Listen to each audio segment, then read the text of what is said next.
information. Here's the clients, the plats, all the sort of basic stuff, tax rates, start year, when retirement would start, expected time frame, that's basically when they think they'll croak.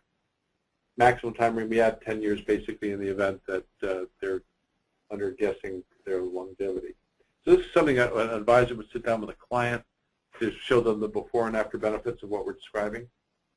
So here we have the custody assets. These are all the different currently held assets that the advisor is managing, basic information on the type of account, who owns it, the balance, and then the asset allocation for each of these individual accounts.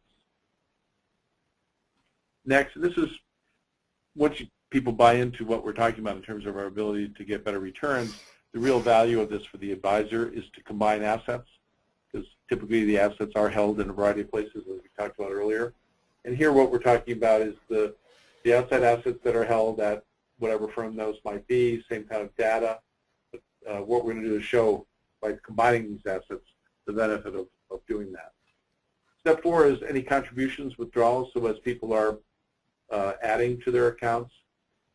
We'll show them a maximum sustainable value. We can also do a custom when they want to hit a certain number. Let's say the planning tool suggests $10,000 a quarter or a month or whatever.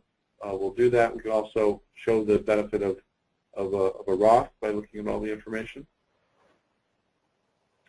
Here what we're talking about is recurring income, Social Security, annuity, pension, rental income, whatever that might be. Because we're going to show what the full picture will look like.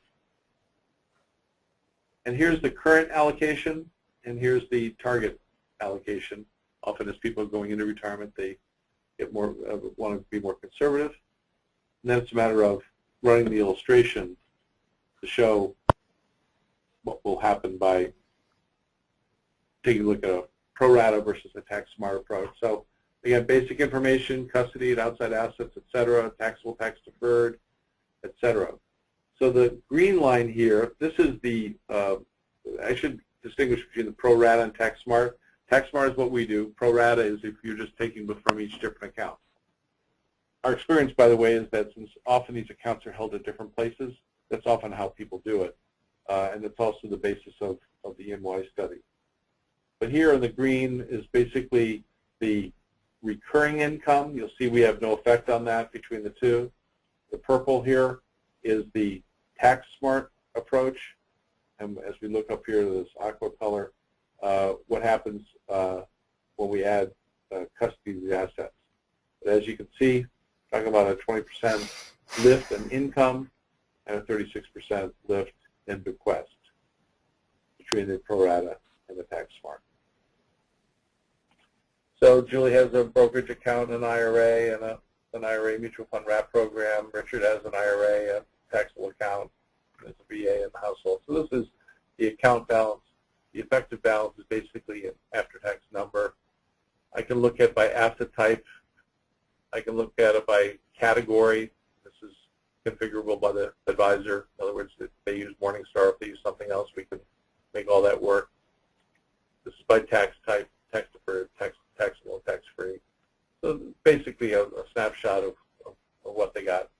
And let's say I want to do a new harvest. In other words, they made a request. They need cash. Could be set up where we're going to get that quarterly, monthly, or just ad hoc. So let's just say in this instance, let's say they wanted to get $20,000, and let's say of the remaining RMD, they only wanted at this point to pull out 8,500.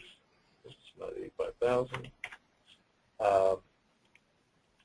So basically, what this is going to do now is produce a trade ticket.